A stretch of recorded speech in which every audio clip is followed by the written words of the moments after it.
est là dans un moment où le gouvernement joue avec toutes les peurs, où le gouvernement avec le patronat joue de toutes les oppositions.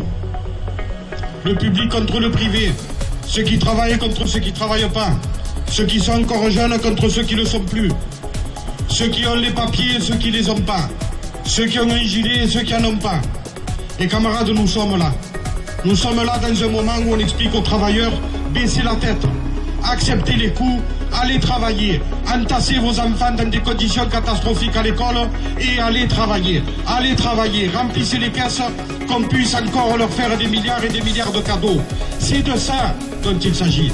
Camarades, il n'y a pas un seul département de France où les décisions du gouvernement et du patronat ne créent pas du malheur et de la misère. Et ça crée de la peur. Notre rôle, c'est de renverser cette peur.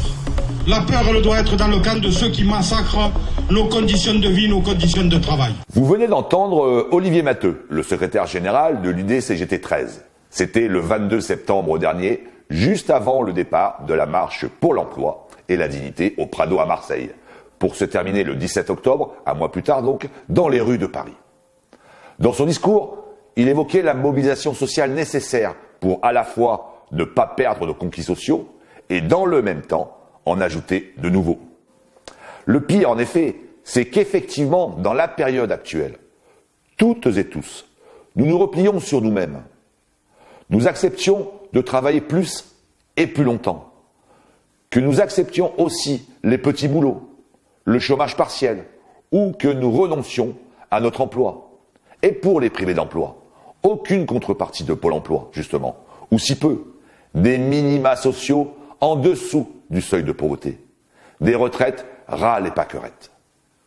Alors que dans le même temps, patronat et gouvernement, main dans la main, avec la complicité de certains syndicats et le soutien actif de partis politiques, y compris à l'extrême droite, et surtout à l'extrême droite, se mobilisent pour modeler une société à leur avantage. Laquelle ? Exploitation tout azimut des êtres humains, pour engranger encore plus de pognon. Exploitation de notre terre nourricière, pour se gaver de milliards d'euros ou de dollars. Ce n'est plus possible. Et c'est dans ce but que Plus belle les luttes, rappelez-vous, il y a maintenant un peu plus de 10 ans, et oui, un peu plus de 10 ans, autour de Jean-Paul, Jésus, Thierry, renforcé ensuite d'Alain, de Tino, de Régis, de Philippe, d'Anne-Laure, et désormais de Clara, s'est créé et continue son petit bonhomme de chemin. Parce que justement, à Plus belle les luttes, nous ne voulons pas baisser la tête.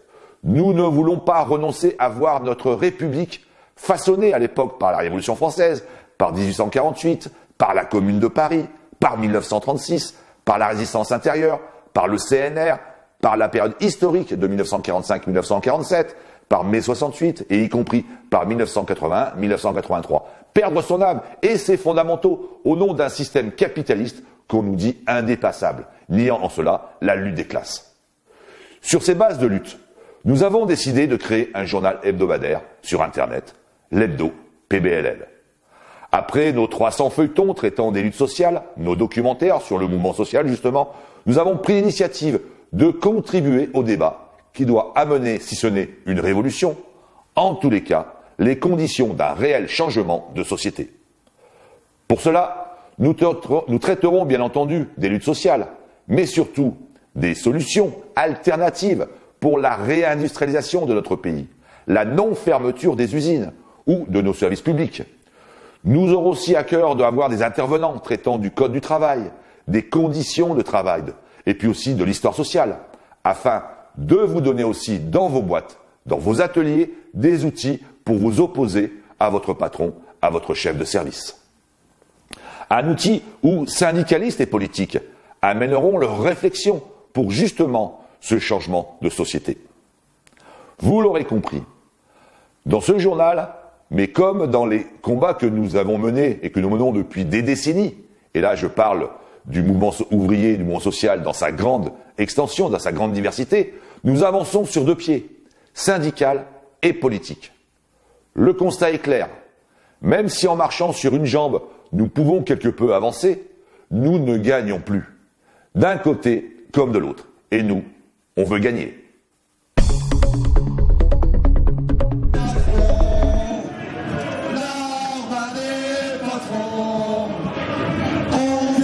chercher chez toi.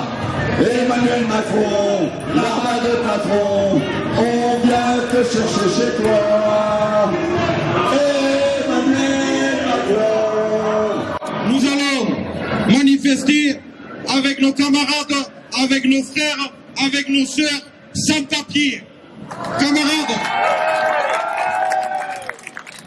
à ceux qui, depuis que nous avons annoncé cette manifestation, ceux qui ont essayé de nous diviser, de nous opposer, la plus belle des réponses, elle est là. Dans un moment où patronat et gouvernement essayent d'écraser les travailleurs et leurs familles, nous sommes là présents, camarades, nous sommes debout. Nous ne ferons jamais partie de ces organisations qui courberont les chines. Nous avons des droits. Nous sommes les créateurs de richesse. Personne ne nous fera baisser la tête, camarades. Il faut se motiver. Soyons motivés.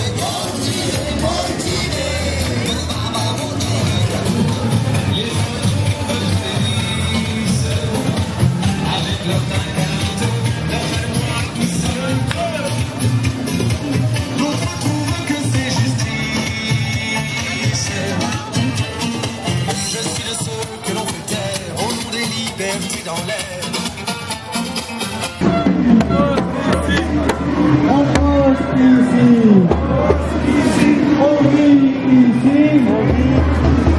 On reste ici. Femme de chambre, soignant. Tous ensemble, on va gagner. Femme de chambre, soignant. Fais du bruit dans l'unité. Femme de chambre, soignant.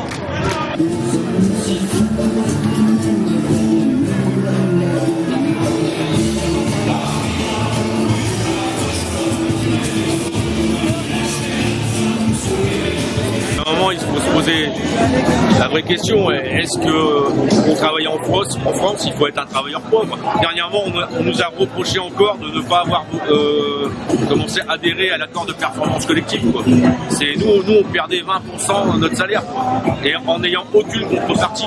Il n'y a eu aucun investissement, hormis l'investissement de maintien de l'outil de travail.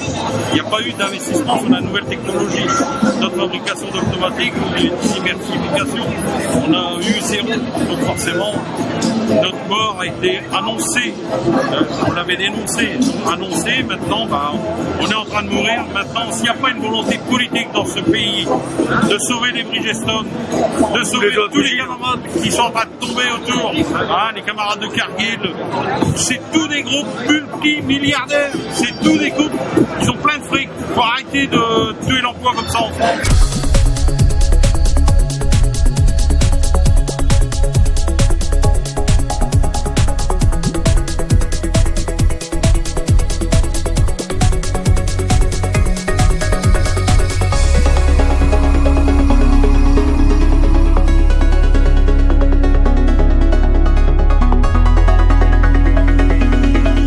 Luxfer perd de l'argent à continuer à maintenir à l'arrêt cette entreprise.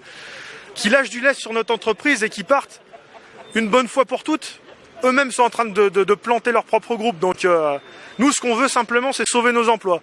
Au bout d'un moment, qu'ils partent et qu'ils nous laissent, et nous, qui nous laissent faire nos projets de diversification et recréer de l'emploi sur le bassin clermontois, quoi. L'État a des moyens de pression. Donc depuis notre mobilisation du 25, on travaille quand même avec l'État et pour faire avancer les choses. Et je dirais pas qu'ils ont rien fait parce que ça serait pas vrai. Mais aujourd'hui, il faut qu'ils y aillent frontalement. Et bonjour les camarades, une petite vidéo là pour évoquer quelque chose de scandaleux, de sidérant, à savoir la convocation de 18 de nos camarades du collectif CGT Monoprix Île-de-France au tribunal de grande instance le 26 novembre. Parce que comprenez-vous, l'entreprise estime que leurs actions des samedis de la colère, qui sont des moments de mobilisation, de grève, de manifestation le samedi, nuit à l'image de l'entreprise et en réalité à ses résultats économiques. Donc voilà, le masque tombe, quoi. Hein, on convoque des CGTistes, des syndicalistes qui font jouer l'activité syndicale, tout simplement, qui tiennent leur rôle de syndicalistes pour exiger de meilleurs salaires, de meilleures conditions de travail. Et voilà, l'entreprise estime que c'est un délit et elle est entendue puisque les camarades sont déférés au tribunal. Donc on est au cœur de la criminalisation de l'action syndicale, mais à un degré incroyable. C'est-à-dire que là, maintenant, les grèves, les manifs, eh bien, c'est effectivement en soi un sujet, effectivement, pour se retrouver devant le juge. Voilà, donc ça, c'est très très dangereux. Ça menace finalement. Tout le monde doit bien comprendre que, je pense que tout le monde comprendra assez facilement, que si ce genre de choses s'installe, s'enracine, s'amplifie, eh ben c'est l'activité syndicale dans son cœur qui est directement menacée de criminalisation. Il faut qu'on soit à leur côté partout, sur les réseaux sociaux, sur le terrain, dans les mobilisations, le jour même où ils sont effectivement en audience. Il faut qu'on crée le rapport de force. On peut pas laisser effectivement les tauliers, les patrons construire tranquillement avec la complicité de l'État bourgeois une justice de classe qui sanctionne effectivement les syndicalistes de classe et de masse. Voilà les camarades. Donc totale solidarité à Alain et à tous les camarades du collectif CGT Monoprix Île-de-France. Ces 200 à 300 millions d'euros, ils doivent être mis sur la table. Et de l'actionnaire, et du gouvernement. Et ces engagements, ils doivent être pris rapidement. Et si Bridgestone décide en bout du bout de ne pas le faire, eh bien ce même argent, ce même niveau d'investissement doit rester ici avec l'engagement ferme qu'il y ait ici 900 emplois industriels qui continuent de travailler. C'est ça l'objectif que nous devons avoir. On va commencer les brefs par le forfait urgence. Vous avez entendu parler de ce forfait urgence à partir du 1er septembre 2021. En fait, lorsque vous aurez rendez-vous au service des urgences, sans qu'il y ait lieu de vous hospitaliser, eh bien, une facture forfaitaire de 18 € sera éditée au moment de votre sortie. Elle sera normalement adressée à votre complémentaire santé, mais si vous n'en avez pas, si vous pouvez justifier justement d'une couverture santé, eh bien complémentaire, la facture vous sera remise en main propre. Il y a un certain nombre de gens qui n'en ont pas. Voilà. Alors c'est complètement inacceptable. On est d'accord. Les assurés ne peuvent être rendus responsables du manque de moyens, du manque de médecins, dits de ville, ou de recours possible à des soins de proximité, en fait, qui les obligent justement à se rendre dans les services d'urgence. Ils ne peuvent pas non plus être rendus responsables des fermetures de lits, plusieurs milliers de fermetures de lits à l'hôpital, et du manque de personnel soignant, justement, dans tous ces services. On passe à la deuxième brève, la CAMIEG. La CAMIEG, c'est quoi? La CAMIEG, c'est en fait la mutuelle des agents des industries électriques et gazières. Eh bien, dans le cadre du financement de la Sécu, la CAMIEG va être obligée de débourser, de donner au gouvernement, et donc de donner à la Sécu, 215 millions d'euros, de reverser 215 millions d'euros aux caisses de la Sécu, soit environ 500 € par bénéficiaire. De l'argent qui ne pourra pas aller dans la prévention des soins pour justement ces agents. Alors on parlait de l'EHPAD de Cachan tout à l'heure. Eh bien l'EHPAD de Cachan, mi-octobre, une partie des salariés de cet EHPAD se mettait en grève. Se mettait en grève à l'appel de la CGT contre une mesure de la direction qui voulait faire travailler son personnel 10 heures sur une amplitude horaire de 12 heures. En gros, il restait 12 heures, mais pendant 2 heures, il travaillait gratos en fait. C'était à prendre ou à prendre la porte. Donc le diktat n'a pas fonctionné. Après 6 jours de grève et d'occupation, la direction est revenue en arrière. Les salariés ont gagné et donc pourront choisir leurs horaires de travail. Félicitations aux salariés de l'EHPAD de Cachan. La chapelle d'Arblay, vous connaissez peut-être pas. La papeterie, c'est une papeterie, la chapelle d'Arblay, qui a été ouverte en 1928. L'usine de la chapelle d'Arblay, installée près de Rouen, occupait une place non négligeable dans l'économie papetière. Et en fait, à plein régime, cette usine était ainsi en capacité de prendre en charge 20% du recyclage du papier français, maintenant dispatché entre un site industriel dans les Vosges et des usines allemandes. De plus, elle fournissait environ 25% du papier nécessaire aux groupes de presse de l'Hexagone qui vont devoir désormais se fournir à l'international. Et sa liquidation, qui a été entérinée il y a quelques semaines, est donc un non-sens économique et environnemental, d'autant que des projets alternatifs aussi peuvent être également portés comme la fabrication de cartons ondulés, du carton d'emballage et de la ouate pour l'isolation thermique. Donc nous allons militer pour la réouverture de cette usine papetière et nous tiendrons au courant. Enfin, la SNCF, oui, embaucher, eh bien oui, embaucher c'est possible. pas les bons profils, pas intéressés, difficulté d'embaucher des jeunes. La direction de la SNCF n'est pas à court d'arguments pour justement différer des embauches, pourtant budgétisées. Et donc, ces économies se font sur le dos des salariés et surtout dégradent directement, en fait, le service rendu aux usagers. Et dans ce cadre-là, en fait, la bataille de la CGT pour l'emploi, les syndicats ont donc décidé de prendre au mot leur direction. Et le 16 octobre dernier, après avoir réussi à débloquer les autorisations de recrutement sur la région SNCF Paris Nord, ils ont décidé d'organiser justement des bureaux d'embauche. Et en gros, il y a eu une centaine de personnes qui ont répondu à l'appel et ils ont été reçus dans 3 permanences à Paris et en Seine-Saint-Denis. Le premier gros plan est consacré aux assises nationales qui sont tenues à Martigues, les assises de la riposte générale. Plus de 400 délégués étaient présents à Martigues à la Halle pour évoquer justement les possibilités de cette riposte générale. Nous y étions et nous vous proposons un florilège d'interventions durant cette journée. Par rapport à notre système de santé, pour nous, ce qu'on porte au niveau des syndicats de la PHM, c'est un système de santé 100% public, où on dégage les marchands de notre système, avec des centres de santé pour répondre aux besoins de la médecine de ville, avec des EHPAD publics pour s'occuper dignement de nos anciens, un financement 100% sécurité sociale et un pôle public du médicament. Ce Ségur va être supporté par la sécurité sociale, sans remettre en cause les profits gigantesques des actionnaires de la santé privée, lucrative et de l'industrie pharmaceutique.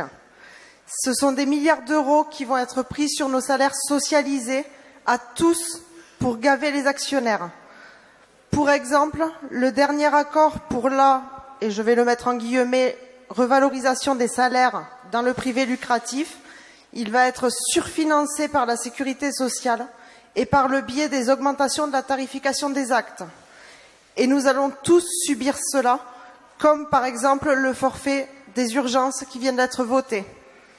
Le confinement tel qu'il a été redécrété hier, il faut être conscient d'une chose, c'est que dans ce cas-là, c'était identique en mars, mais on était face à un phénomène nouveau, mais aujourd'hui on a ces 6 mois d'expérience derrière nous, et que le choix il est binaire, c'est le fatalisme ou la révolte. Et quand je dis révolte, c'est pas évidemment de tout casser, mais c'est de faire en sorte que la classe ouvrière et l'ensemble des travailleurs soient conscients qu'on ne meurt pas du Covid, on meurt du manque de moyens, on meurt de la crise économique, on meurt de la crise sociale. Donc se pose la question aussi pour l'emploi de comment on réindustrialise nos pays. Et dans le secteur des télécoms, on pense à croire qu'il faut qu'on mette un coup de pied dans la fourmilière sur le fait que oui, en France, on peut fabriquer de la fibre optique. Oui, en France, on peut fabriquer des cartes pour les antennes mobiles, etc. Et on a besoin de réindustrialiser ça au cœur de nos territoires pour pouvoir supprimer cette fameuse fracture numérique qui touche beaucoup de concitoyens aujourd'hui. Les salariés d'Auchan France évoluent depuis une dizaine d'années dans un environnement social très difficile, avec une multitude de projets de suppression d'emplois identifiés à plus de 6 000 sur ces 3 dernières années. Un plan de sauvegarde de l'emploi est en cours, avec une perte sèche de 1100 emplois, un plan de départ volontaire en début d'année pour des fonctions support de centrales d'achat. Dans le même temps, l'entreprise s'est gavée d'un demi-milliard d'euros de CICE sur 5 ans. A vendu ses activités en Italie, vient de vendre celles en Chine au groupe numéro 1 du numérique mondial Alibaba pour 3 milliards d'euros. L'émergence de ces activités a été rendue possible grâce aux salariés français qui ont produit beaucoup de richesses et de capitaux, aussitôt investis à l'étranger pour satisfaire l'appétit gargantuesque des actionnaires. La puissance de l'association familiale Mullier est considérable. C'est, je vous le rappelle, la 6e fortune de France. Après avoir pris possession de nos bras pour une exploitation maximale, je pense que le capitalisme est arrivé un peu au bout de ce qu'il pouvait faire avec nos bras, et donc il a pris possession de nos cerveaux. Le lean management sert à ça, c'est-à-dire que l'image que je pourrais en donner, c'est celle du salarié qui, en arrivant le matin, part au boulot en laissant son bébé dans la voiture. Le lean management, c'est vraiment réfléchir du matin qu'on se lève jusqu'à la nuit qu'on se couche et y compris la nuit en dormant, réfléchir à comment on va faire mieux notre travail. Et donc, dans le lean management, il y a plusieurs outils, dont le dialogue social. Le dialogue social, c'est les représentants du personnel qui deviennent des représentants patronaux. Je tiens à vous informer que nous avons recensé 21 morts, un bilan très lourd pour notre métier qui sombreront dans le SMIC. Je tiens à leur rendre hommage, non par une minute de silence, mais par vos applaudissements.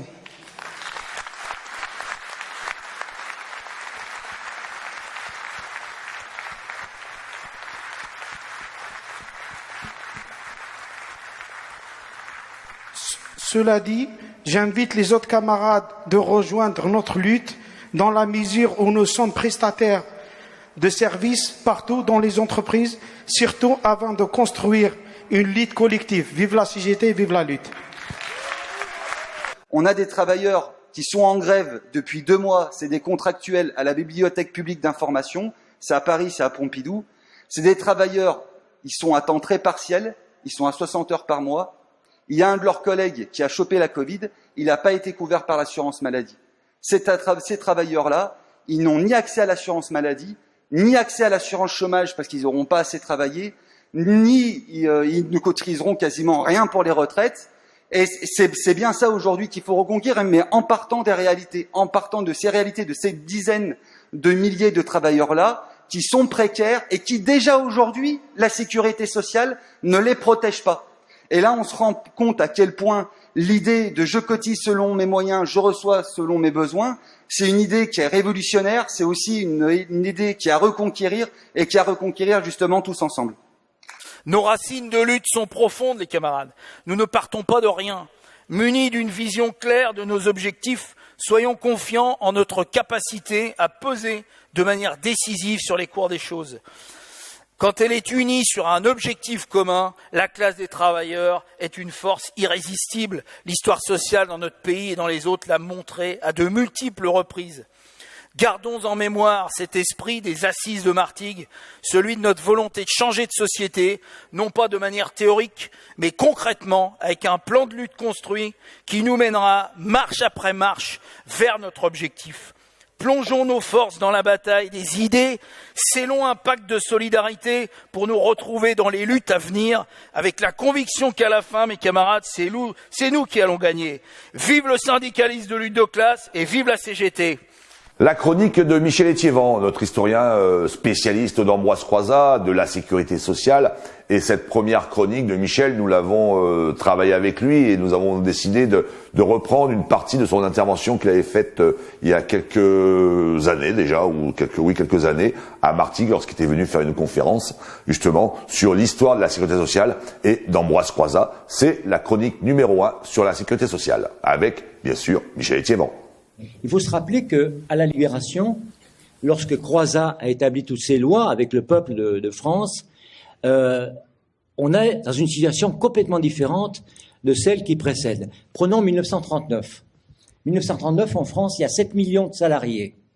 6 millions n'ont aucune protection sociale. 1 million ont des petites assurances sociales, nées en 1928 et 1930. Les autres n'ont rien. Ça veut dire que concrètement, on ne peut pas se soigner. C'est simple, hein. On vivait dans la peur et dans la terreur de l'hospitalisation. Dans le livre, je raconte l'histoire d'un paysan à côté de chez moi qui me racontait qu'en 1938, il avait dû faire opérer son gamin d'une appendicite. Il n'y a pas de sécurité sociale en 1938. Il a vendu des vaches pour pouvoir vendre, pour pouvoir payer l'hospitalisation. La retraite, 7 millions de salariés, 6 millions n'ont aucune retraite. Ça veut dire que concrètement, il faut repousser l'activité jusqu'au bout. La retraite, alors, c'est le cimetière. Et quand un homme comme Croizat arrive, fonde les retraites et dit cette très belle phrase qui aujourd'hui pourrait être levée très haut. Il dit il faut faire de la retraite non plus l'antichambre de la mort, mais une nouvelle étape de la vie. Il dit aussi immédiatement après, dès qu'il arrive à l'Assemblée et qu'il propose la sécurité sociale, il dit désormais on en finira avec les angoisses du lendemain. Tout vient donc du programme du CNR, et le programme du CNR c'est assez fabuleux. L'article 14 il dit ceci: nous combattants de l'ombre réclamons un véritable plan de sécurité sociale permettant à tous les citoyens de pouvoir se le procurer par le travail des moyens d'existence pour tous ceux qui ne peuvent pas se le procurer par le travail. Ça, avec gestion des intéressés et de l'État. Voilà la définition de la Sécu. Eh bien, Croizat va être le maître d'œuvre de la mise en place de cette ordonnance qui va avoir lieu en octobre 45. Il faut créer 138 caisses en France. Qui les crée? Essentiellement des ouvriers. Que des ouvriers. On pourrait presque dire essentiellement des CGT. Et comment ils font? Eh bien, ils bâtissent les caisses de sécu sur leur temps de congé ou après leur travail, bénévolement, dans un enthousiasme indescriptible, parce que enfin, on avait le droit de se soigner, on avait le droit d'espérer. Et comment se crée cette sécu? Elle se crée sur 4 grands principes qui aujourd'hui sont de plus en plus détruits. Le premier, c'est l'unicité. On décide que tous les risques sociaux, qu'on appelle à l'époque, seront dans une même caisse en proximité des gens. L'universalité, on décide que tout le monde sera soigné. Certains ne veulent pas, je pense aux commerçants, aux artisans, ils vont le regretter. Tout le monde sera soigné de la naissance au décès. Troisième chose qui fait peut-être l'exception française, tout ça sera bâti sur la solidarité, un système de répartition, malades, bien portants, actifs, non actifs, et surtout l'ensemble de cette sécu financée par les richesses créées dans l'entreprise. Et puis le dernier grand principe, celui-là, il a été abattu. Il a été abattu par le général de Gaulle en 67, lors des ordonnances Jeanneney. C'était la démocratie, et c'était la grande idée de Croizat. Il disait, on ne pourra pas garantir l'accès à la santé pour tous si l'institution n'est pas gérée par les intéressés eux-mêmes. C'est là qu'il propose les élections de 47. Et tout ça, c'est possible, que ce soit la Sécu, les nationalisations d'EDF, de Pôle, toutes les grandes réformes de la libération, parce qu'il y a un rapport de force qui fait que c'est possible. C'est quoi ce rapport de force? 29% des voix au Parti communiste, 172 députés, 5 millions d'adhérents à la CGT, une classe ouvrière grandie par la résistance, un patronat mouillé par la collaboration. Vous voyez, tout ça, ça permet. Eh bien, malgré ça, Croizat le raconte souvent, il a fallu se battre comme des chiens pour imposer la Sécu. Les médecins n'en veulent pas, fixation des tarifs. Les mutualistes rechignent. La droite n'en veut pas. Les assurances privées n'en veulent pas. C'est une vraie bataille pour imposer malgré le rapport de force. Comment ça va? C'est la question qu'on va poser régulièrement chaque semaine à un acteur social dans une usine, dans un service public. Et cette semaine, nous avons décidé de mettre à l'honneur Nicolas Casoni, secrétaire général de CGT de la centrale de Gardanne. Vous savez toutes et tous que Macron, pour jouer plus vert, pour faire le capitalisme vert et repeindre en vert sa politique, a décidé de fermer unilatéralement, sans discussion, les centrales à charbon, et celle de Gardanne est concernée, bien sûr. Sauf qu'à un moment donné, il y a des salariés qui veulent garder leur emploi et qui ont des propositions, y compris alternatives. Voici Comment ça va de Nicolas Casoni. Comment ça va? Ça va. Ça va? Ouais. Et la situation actuelle, c'est laquelle exactement alors maintenant? Il y avait l'annonce de fermeture du charbon par Macron. Ça fait 2 ans qu'on lutte pour avoir un avenir, un projet, ainsi de suite. Et là, ça s'accélère un peu vu qu'on a la direction qui met en place un plan social. Et après ça, ils lanceront les licenciements. Là, c'est toujours le même principe pour le gouvernement. Les centrales à charbon disparaissent, quoi. Ils en veulent plus. Ils sont fermes là-dessus. Alors nous, on est fermes sur avoir un avenir aussi, donc le combat il va continuer. Même une fois que le plan social il sera passé, parce qu'ils vont le dérouler de toute façon. Même quand on aura reçu les lettres de licenciement, il ne faut pas qu'ils s'attendent à produire quoi que ce soit ici à la centrale, s'ils nous ont viré entre-temps. Oui, d'autant que vous, on l'avait vu il y a un certain temps, il y a un projet alternatif pour ici. Bien sûr. Alors on a un projet global en plus, avec plusieurs phases dans ce projet. Il y a une partie captage, stockage du CO2, ça c'est pour maintenir le charbon, avec tout l'argumentaire qu'on avait déjà sorti sur le charbon. Il y a une partie gazéificateur pour donc produire du gaz. et une partie UVE, donc tri, traitement des déchets, recyclage des déchets. Le projet global permet le maintien global de l'emploi? Le projet global permet de développer l'emploi même. Quand vous proposez ça au gouvernement, en tout cas aux représentants du gouvernement, vous avez une table ronde, ouais. Ils disent quoi? Ils nous disent que notre projet... alors sur les gazéificateurs, ils disent que pourquoi pas, mais il faut voir dans le temps et de toute façon ça ne se fera pas avec nous. Comme l'entreprise nous dit de toute façon oui, on peut faire des projets, mais ça sera sans vous. D'abord on vous vire et après on fera des projets. Et si jamais vous revenez sur le site, ça sera sans le statut. Donc la position du gouvernement et de l'État, c'est à tout prix de nous dégager, de fermer le charbon. Et s'il doit y avoir des projets derrière, ils veulent les faire sans nous. Donc on reste? Ah bien sûr, là, nous on ne bougera pas d'ici de toute façon. Moi ça fait 20 ans que je travaille là, mes enfants je dois les nourrir et pareil pour tous les camarades de la centrale. Donc c'est clair que le jour où on reçoit les lettres de licenciement, on aiguise les haches, on se met à l'entrée et après je souhaite du courage à tous ceux qui voudront rentrer. D'autant qu'une nouvelle intéressante est arrivée, vous êtes arrivé, puisque sur le projet global, en tout cas sur une partie du projet sur les 3 grands axes, il y a une envie de continuer avec... C'est ça. Alors on avait depuis, ça fait 1 an à peu près qu'on travaille sur le projet globalement. Et dans ce travail-là, on a rencontré certains industriels qui seraient intéressés par ou le projet total ou une partie de notre projet. Et là, il y a un industriel qui s'est dévoilé, on va dire, et enfin en tout cas qui s'est dévoilé, qui a affiché publiquement son intérêt. Et il est intéressé par une grosse partie de notre projet et ça permettrait avec ça déjà de sauver des emplois, voire d'en créer de toute façon. C'est quelle partie? La partie gazéificateur, et il reste à voir la partie UVE derrière, mais ça on verra plus tard parce que le problème c'est que jusqu'à aujourd'hui le gouvernement et l'entreprise et enfin qui que ce soit de toute façon a refusé de nous payer la totalité des études qui sont nécessaires pour la réalisation des projets. On a une partie qui est faite sur le captage stockage CO2 et sur les gazéificateurs. Cette partie-là elle est faite, même si elle n'est pas encore complète, il reste une partie à faire aussi. Et la partie UVE, pour l'instant le financement on l'a pas encore eu pour avoir l'étude nécessaire à la réalisation du projet. Les gazéificateurs, c'est quelque chose qui est porteur, on va produire de l'hydrogène, c'est un peu dans la tendance aussi, donc ça sur cette partie-là, on va dire que c'est pas le plus facile, parce que pour l'instant il n'y a rien de fait non plus, mais c'est une partie qui pourrait être réalisable. Sur le charbon, ce qu'on porte quand même, c'est d'arriver à produire avec du charbon en captant 90% du CO2 qu'on émet. Enfin, à quel moment on peut nous dire que c'est pas écologique? Et sur la partie UVE, on s'est aussi basé sur sur les lois qui changent, où l'enfouissement des déchets va être réduit de 50% en 2025 et interdit totalement à partir de 2028. À un moment donné, il faut en faire quelque chose de nos déchets. Alors on nous parle de l'objectif, c'est 0 déchet. Moi je veux bien, enfin ça c'est un objectif, c'est de la communication, c'est de l'affichage. Derrière tout ça, il y a aussi la question industrielle dans le département, alors en France en général, mais en particulier dans le département. On n'arrête pas de fermer des usines de tous les côtés.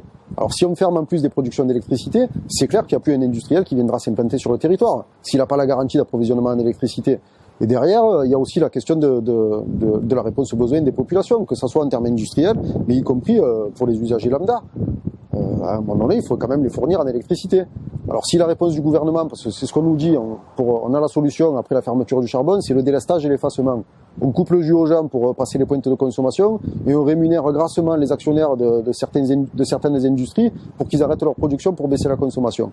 Enfin, si la solution c'est adapter la consommation à la production qu'on souhaite faire, c'est pas ça. Et à un moment donné, il y a une réponse au besoin. Il y a un besoin, il faut y répondre. Voilà. Et nous, on propose des projets qui permettent de maintenir une production d'électricité et donc de continuer à répondre aux besoins. Il y en a qui parlent de premiers de cordée. Nous, on va parler des premiers de corvée, avec premier invité, premier portrait, Damien Coitou, qui est gestionnaire au Carrefour Aix-les-Milles, qui est en même temps délégué CGT de ce Carrefour, et qui me parle de son métier, et y compris des conditions dans lesquelles il a pu travailler avec ses collègues durant le premier confinement.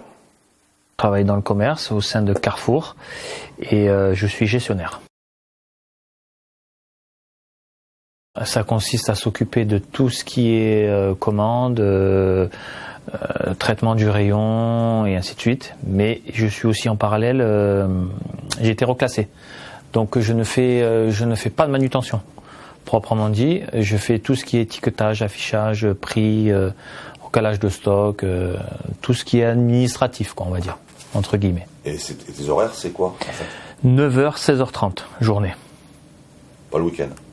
Non, je travaille pas le week-end.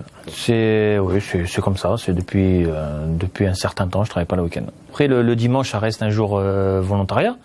Bon, moi, de toute façon, la CGT est pas favorable à travailler le dimanche, on le sait très bien. Donc, non, je travaille pas le week-end. C'est un métier dur? Très difficile. Pourquoi? Très difficile. Alors, je parle pas pour moi, je parle plutôt pour les collègues, mais niveau horaire, tâches de travail de nuit, tout ça, c'est extrêmement difficile. Ça commence 1h, 2h du matin. Il y a les voire même plus tôt, pardon. Il y a réceptionniste, c'est quoi? C'est 22h, 23h, hein, ça commence. Hein. C'est l'équipe de nuit. Et après, ça c'est échelonné. Ça commence à les boulangers 1h du matin, les bouchers, tout ça, 2 ou 3 heures. Après, ça s'étale dans la nuit. Mais c'est pour ça que c'est un métier très difficile. Travailler la nuit, c'est dur. Hein. On s'est jamais arrêté. On a toujours travaillé. Ça a été une période vraiment très très difficile à vivre. À voir, parce que c'est un peu la première fois qu'on voit ça, et de voir un peu tout ce monde-là, comme ça, c'est vraiment assez lourd et très pesant. Ça a été quelque chose de pas facile à vivre. Au niveau, de voir un peu tous les salariés comme ça se retirer les uns après les autres, donc le magasin se réduisait en personnel. Tous ces gens qui étaient un peu à l'écart de cette maladie, et c'est difficile de voir aussi un magasin comme ça, dans lequel on n'a pas l'habitude de voir les gens partir, quoi. Il y avait plus personne, toute la galerie était complètement fermée, éteinte. Il y avait des comment dirais-je, des balisages, des sens de circulation. C'est quelque chose qui est dur à voir. Hein. C'est pas simple. Hein. C'est pas simple. On l'a travaillé longtemps, sans masque, sans protection, sans rien. Absolument rien. Alors il était simple, au début on nous disait, on a eu 1 ou 2 réunions, on nous a dit mais le masque ça sert à rien, machin, c'est pas utile, tatati tatata. Et très très vite ils se sont aperçus que ça prenait de l'ampleur et qu'il fallait réellement des masques. Mais on les a eus, mais tardivement. On a travaillé, je pourrais pas dire le temps, mais on a travaillé longtemps sans aucune protection. Et les caissières, pareil, quoi. Pareil, tout l'ensemble des salariés, que ce soit dans les rayons, dans les caisses, dans les bureaux, on n'avait rien. Vous aviez l'impression de prendre des risques? Oui, complètement. Je reviens un peu à la question précédente, c'est là que c'était difficile à vivre parce que justement, on prenait des risques et on avait aussi peur pour nos proches. Le soir, on rentrait à la maison et pour certains d'entre nous, on a des personnes qui sont en situation difficile, malades ou autres, et on a eu vraiment très peur de propager cette maladie. Hein. Oui, on a pris des risques, bien sûr. Déjà de travailler sans protection, pour commencer. Et puis après, on est exposé à toute la clientèle qui rentre au quotidien dans le magasin. Hein. Donc, on était exposé à 100%. Et la clientèle? La clientèle, maintenant ça va, mais au début c'était un peu compliqué. Pareil, très peu de masques. Le magasin n'imposait pas du tout le fait aux clients de porter un masque. Ni autre chose, il n'y avait aucune protection. On rentrait. Ah oui, je me souviens, il y avait un filtrage. Alors au début, il n'y avait rien du tout. Et après, ils ont mis un filtrage en marche à l'entrée du magasin. Mais voilà, le filtrage, on nous faisait croire qu'il rentrait, je sais plus, tant de personnes, mais il a rentré à foison. Hein. C'était la débandade. Hein. Alors de temps en temps, on intervenait parce que c'était vraiment trop dangereux au sein du magasin de travailler comme ça, de freiner complètement le filtrage, mais il fallait se battre au quotidien. Hein. C'est difficile. Hein. C'est difficile. Alors oui, ça a été une période très très compliquée.